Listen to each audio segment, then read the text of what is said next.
Angibonga kakhulu ngibingelela abalali emakhaya.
All right, no.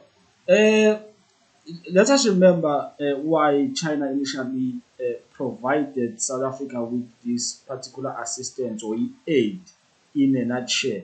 Now, let us recall ukuthi le pledge ye donation yama generator to help South Africa with mitigating ama effects e load shedding.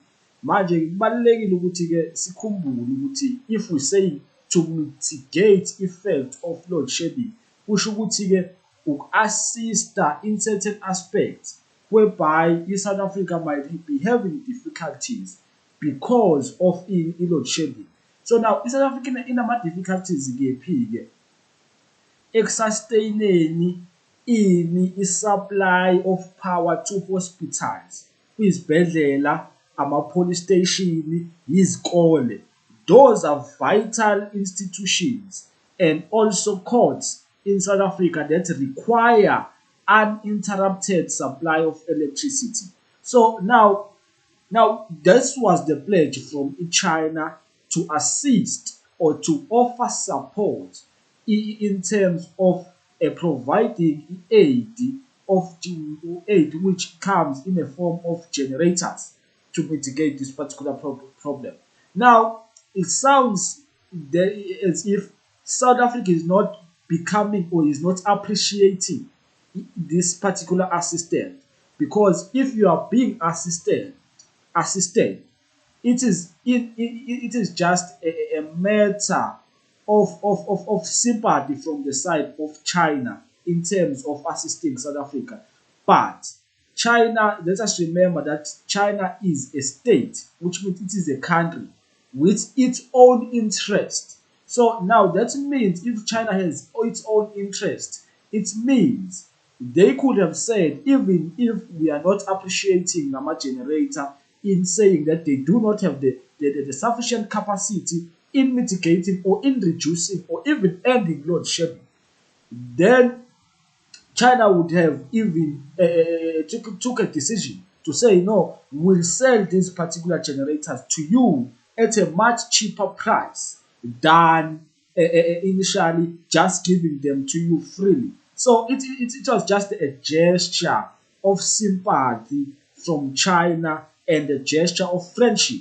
Remember that China and South Africa are big allies in terms of the alliance or the forum that they both belong in, which is i-BRICS forum or i-alliance ebizwa nge-BRICS. And here futhi South Africa integral part with China because of what is it's called because of what is called initially a Belt and Road initiative from China. So now South Africa becomes vital in this instance. So that's why China decided to provide this particular aid to South Africa. So initially, that did not mean noma lokho akushongo ukuthi le particular assistance will help iSouth Africa ukuthi iqede i-load shedding.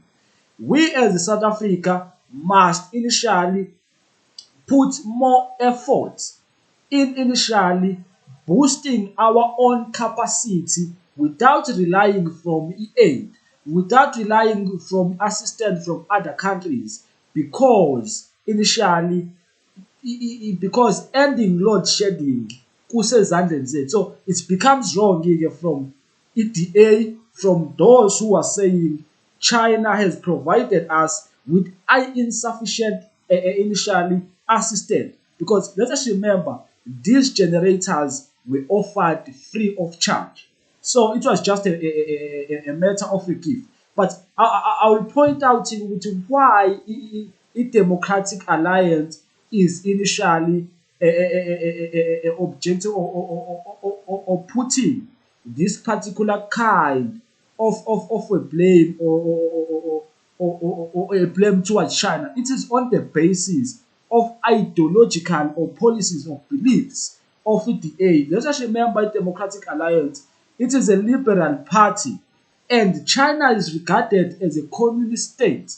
And as the president was the United States of America, Joe Biden, in a meeting that he held with Xi Jinping, he called Xi Jinping a dictator. So now the initial position of the Democratic Alliance in saying such sentiment comes from such beliefs, holding a viewpoint that is similar to that of the United States of America towards the viewpoint of Joe Biden, who is the president of USA. So that's why sizozwa lama blame without showing appreciation of this particular small assistance that we have been provided with by China.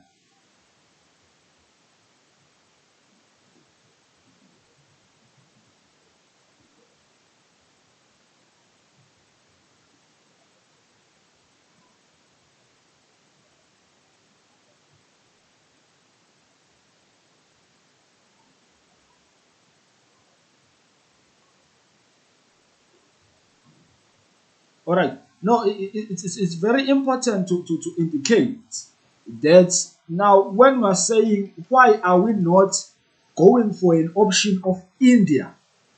Now, this will take us back to the point that I mentioned. This is aid. We were provided assistance by China free of charge. We are not paying for these particular generators. They are saying we are giving you this just as a form of assistance. How is that going to help you? It is going to help in mitigating. Kusho ukuthi lokhu kuzohliselela ingcindezi eninayo ekuphakeleni ugesi kwizibhedlela, ama-police station, izikole, and knowingly vele ukuthi ke ngeke izikhave i-capacity eSouth Africa yonke, izikole nezibhedlela ezikhona, including ama-police station, will not all benefit from this particular assistance from China. Now, that will be at the hands of the South Africa. We can even say use that particular option oil provider and say, no, India has a better capacity in terms of providing generation capacity, in terms of those generators that can assist us in maintaining a power supply in these particular public institutions like hospitals, like schools, like clinics, and also like courts. So initially, then there will be such an option only if we were buying these generators. But this was just an aid. Usizo nje, uxhaso. If we are talking about uxhaso, it's whereby you are being given assistance, whereby the one who's funding you is not expecting something maybe in return. So this is what China has done to South Africa. This was an agreement or a pledge, not an agreement. It was a pledge from the president of China, President Xi Jinping, when he was in South Africa during the BRICS Leaders Summit, which was held in Sandton, Johannesburg. So now that's where the difference is now when it's come to saying, why don't you go to India? why are we picking China? No, we did not pick China, but China said, ngicela ukunisiza, and savuma nathi South Africa sithi siyadinga usizo lwakho. Then they have provided these particular generators for free.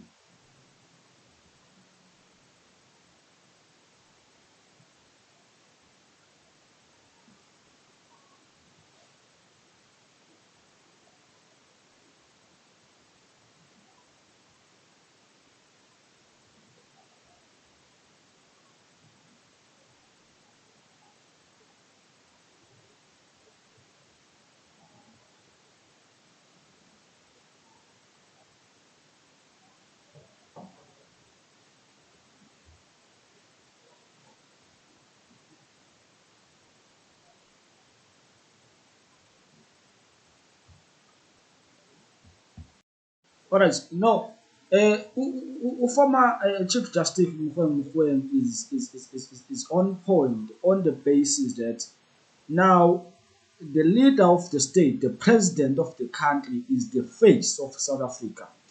He is not only a face to us, he is the face of South Africa across the world. But also, it becomes important for us as citizens to trust our leadership. So how do you start trusting the leadership? How do you start noma umthemba kanjani umongameli? Kuya-ke kulento former Justice Chief Justice Mogoeng, he is talking about what is called transparency. Now, when he's talking about this CR17 funding campaign or this CR17 funding, it then becomes a dark cloud in the head of Cyril Ramaphosa on the basis of ukuthi there are allegations that he was bought by a so-called big capital. Mesikhuluma nge-big capital-ke sikhuluma ngongxiwankulu, abaphathi bomnotho, ama-companies amakhulu, and also the people who are owning the economy of South Africa and including the economy of the world. So that we will now be talking about big corporations. We'll be talking about abantu abafana no-Johan Rupert and the Oppenheimers and many other people who are known to be the leaders of the economy of South Africa. Now, if such individual, the so-called big capital, is behind funding, he has funded the president, our president, which is the President Cyril Ramaphosa in this regard, in saying he has been funded by these people. This now goes to the point of a captured president. We are going to have that idea that is our president captured. So in answering those questions, kufanele funding ka-Cyril Ramaphosa of ACR17 funding must be disclosed in that regard. Kumele kube naleyo transparent, or else he must declare and say these are the people who funded me, because lokho kuzokwenza lento ebizwa ngokuthembeka, and also kungabi khona those question marks whereby you are saying, okay, if Johan Rupert funded Cyril Ramaphosa just to win initially an internal party conference or an internal party initially a campaign whereby he became the president of the ANC to this particular funding, which was paramount to about R1 billion, is then now becomes a task to President Cyril Ramaphosa to clean his name, to say, no, these people were just generously funding me, offering this particular assistant to me to become the president without expecting anything, something in return. Kungani kufanele kube khona leyo transparent? It's because there's a possibility bengabe sobuyela on this idea of a captured president. It will mitigate or mitigate noma kuzosusa lowo mcabango nomqondo wokuthi laba abaxhasa umongameli uCyril Ramaphosa ukuthi abe umongameli we-ANC and he automatically became the president of the country. Lokho kuyokususa ukuthi-ke they are currently benefiting kwima-contracts and even state tenders in this regard, because that's where state capture starts. Whereby, if we were starting to talk about even state capture, we will recall the issue of Jacob Zuma and the Guptas. Now, to avoid getting to that particular point, Usi Ramaphosa should have disclosed or initially explained, would no, these guys funded me, but there's nothing that they gained. They gained or benefited nothing. It was just a gesture of initially of, or it was a gesture of free will without what is initially regarded as I scratch your back, you scratch my back, a kind of situation whereby they are giving him money, and once he becomes the president, he will offer them contracts and tenders. That's what former Chief Justice was saying, and there's nothing wrong there. It is a plain truth. A president must be transparent and trustworthy to the citizens of the country.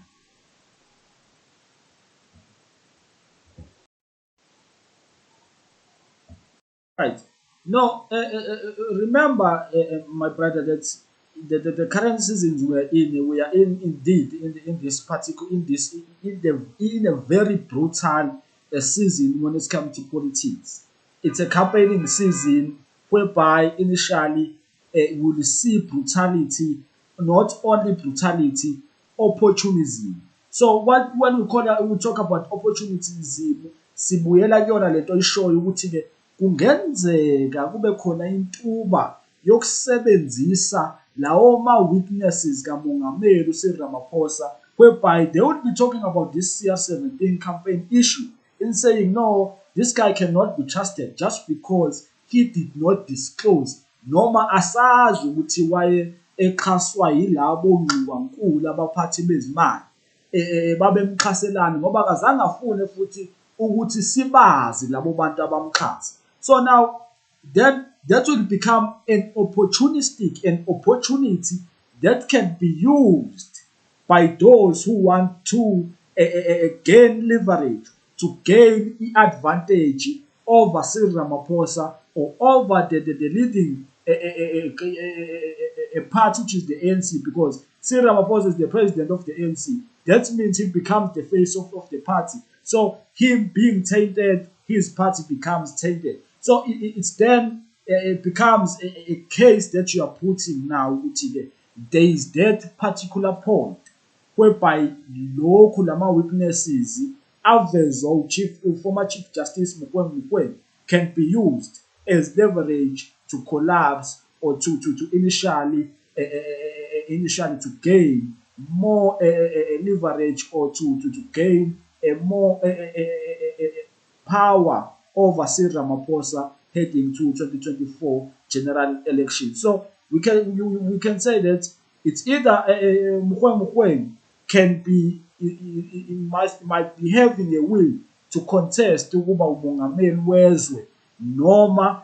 he is just talking merely, but there is that slight chance ukuthi Mukwege might want to contest as the president of South Africa, which I doubt he might be even fit to contest the national elections, on the basis that the contestation in terms when it comes to national elections is not just something that you can wake up and say I want to be the president of South Africa, but you need to put more effort in order to get numbers. So it's possible Mukwege has certain interests of which he is yet to disclose. Maybe those interests might be that he wants to be the next president of South Africa.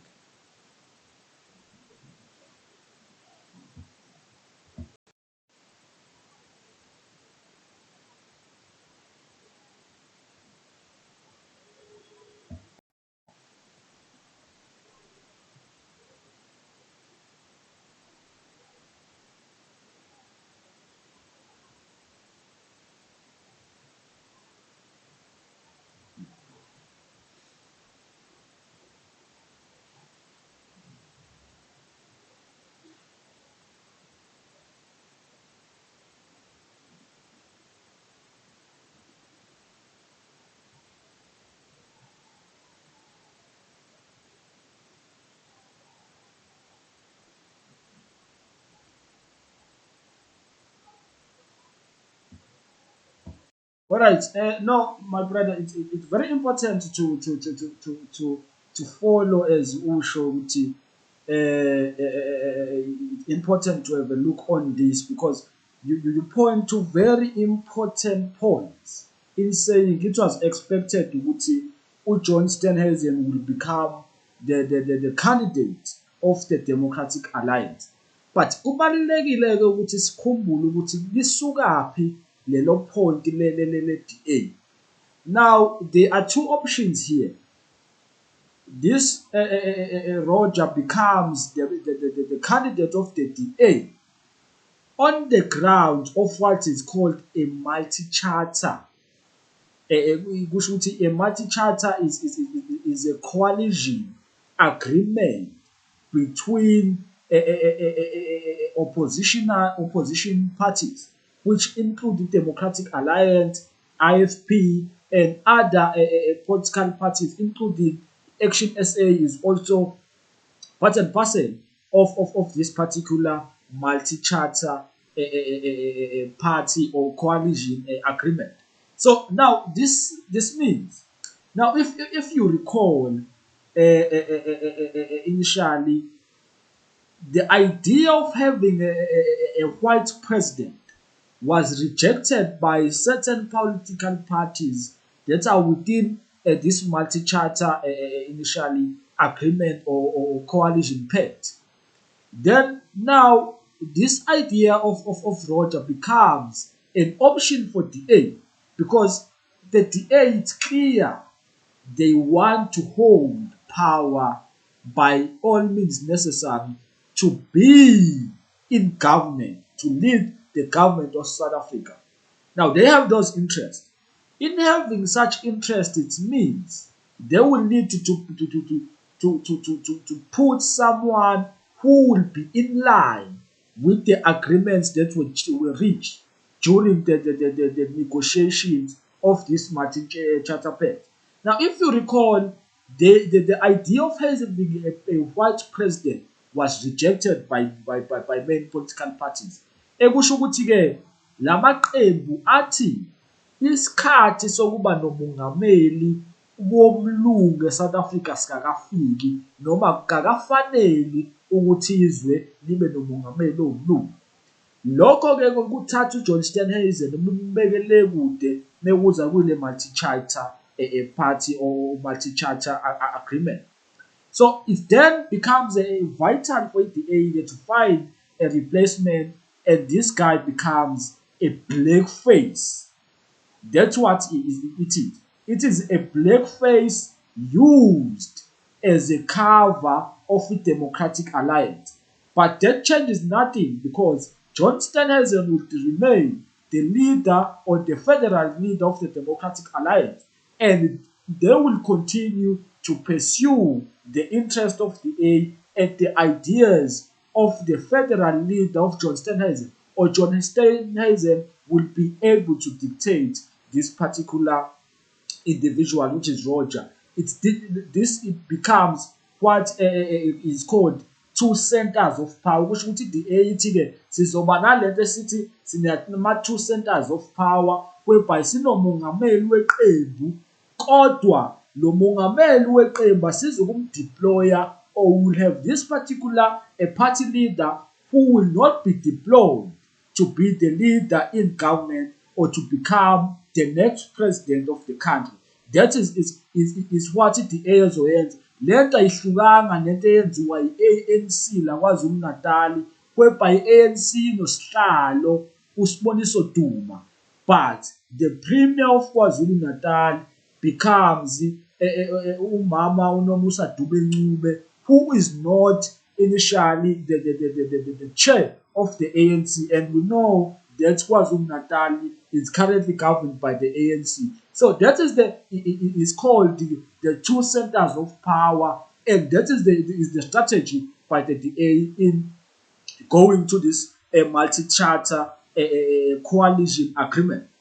Now, let us go now to this particular second option. Noma siye kulesi isigaba sesibili nisibekayo. But now that particular thing of multi-charter becomes iyakolapsa noma ayenzeki lengabe ke sifika okhethweni la 2024 sithola ukuthi le coalition ayireach u-50 plus 1. Now, what does will that mean? The opposition will not be able to have an opposition-led government. Now, lokho kuyoholela ekuthini-ke manje i-DA will either have to be or it might have to work with either the ANC or the EFF, or else we might have any agreement between the ANC and the EFF. Now, if we will have done such an agreement, if the ANC and EFF reach an agreement, we might have a government of the ANC and EFF. But if now the A and the ANC, because it is less likely which ANC will get 50 plus 1, and it is less likely which even the opposition combined will not even be able to get 50 plus 1.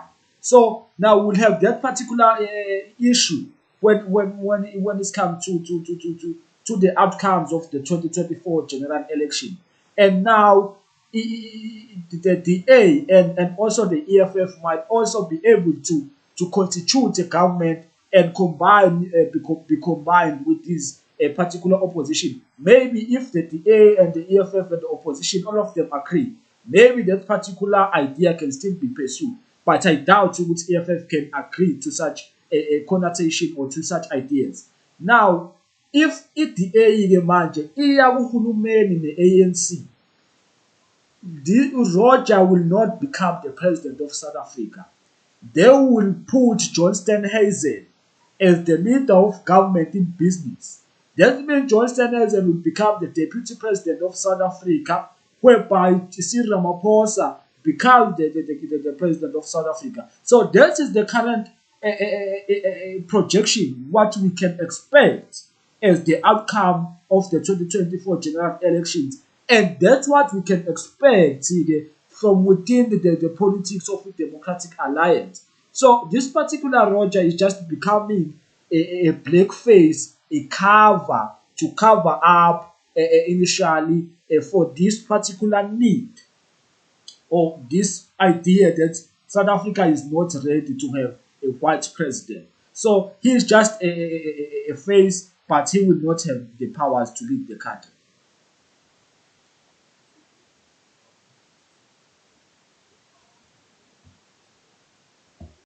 Okay, no, you are initially putting it very correctly. Initially, what we can expect, njengoba nje indaba John Steenhuisen, which is not for the first time, no, the A saying that we can work with Cyril Ramaphosa. So there are many points in your statement that we can ponder on or we can discuss, and they are very important ukuthi sizame ukuwakava. In this regard, when it comes to the issue of Steenhuisen saying we support Cyril Ramaphosa because uhamba nge-playbook noma uhamba ngewe-manifesto ye-Democratic Alliance. Now, it means the government of Cyril Ramaphosa, the ANC government under Cyril Ramaphosa, is in line, has pursued what we call a neoliberal agenda, whereby their policies are in persuasion of those liberal interests. Now, remember in 2019, in the State of the Nation address by Cyril Ramaphosa, where he publicly declared that the government, it is not the duty of the government to create jobs, but the duty of the government it is to create an environment that is conducive for the private sector to create job opportunities. That is a pro-neoliberal policy. That is a pro-neoliberal viewpoint when it comes to policies in terms of government or in terms of governance. Now, that's why the A will say, no, Cyril Ramaphosa is in line with our interest. Cyril Ramaphosa, we can initially work with Cyril just because of those particular points that the A or Cyril Ramaphosa, the government of Cyril Ramaphosa pushes this particular thing. We can point to many things in under Cyril Ramaphosa, whereby now we can see even ESCOM. It becomes that is a neoliberal idea, is a liberal idea whereby the state's power is being collapsed and it is being supplemented with a private power. The private capital is taking ownership of everything, whereby we see with the unbundling of ESCOM and the private sector coming into play, whereby ugesi will no longer be in the hands of ESCOM. And also many other things where we see the ports, the likes of Richards Bay and also Durban Port or Durban Harbour and many other areas which are now being taken and being given to the private sector. We can point to South African Airways, which is the SAA state-owned airline, which is now in the hands of the private sector. We can name a number of things. All those particular things have been persuaded or initially have been implemented under the government of Cyril Ramaphosa. And you can see ukuthi under Cyril Ramaphosa, government is not providing opportunities when it comes to employment opportunities, but they are relying more on the private sector. That's why you see more work is being done by companies that are being given contracts and all those kind of things. That becomes exactly at the A's playbook. So that's why the A's or Cyril Ramaphosa will be the best person to work with. So we can initially expect ukuthi Cyril Ramaphosa will come back as the president of South Africa in 2024 if the A and the ANC agree ukuthi Cyril becomes the president, Steenhuisen will become the deputy president, and the executive, which means the cabinet, will be splitted in between the DA and the ANC.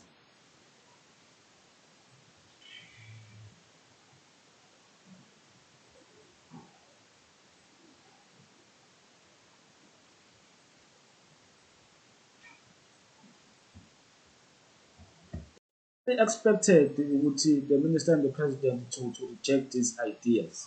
Now, what does it say? It is part and parcel of her job to protect the image and the face of government because as the minister in the presidency. So Kumbuzo Chabeni was initially doing what is expected from her just to cover the face of Cyril Ramaphosa as the president of the country and also to cover up the face of the state so that the image of the state or of South Africa of government does not get tainted. Because once the image of President Cyril Ramaphosa is tainted, that damages the entire image of South Africa at the global landscape and also on the ground. And also then she might be using that power and opportunity to protect even the image of the ANC. Remember that before they become the ministers, they are the leaders of the ANC. It then becomes vital to cover those loopholes in order to avoid getting dented or initially losing its support base heading toward the 2024 national or general elections.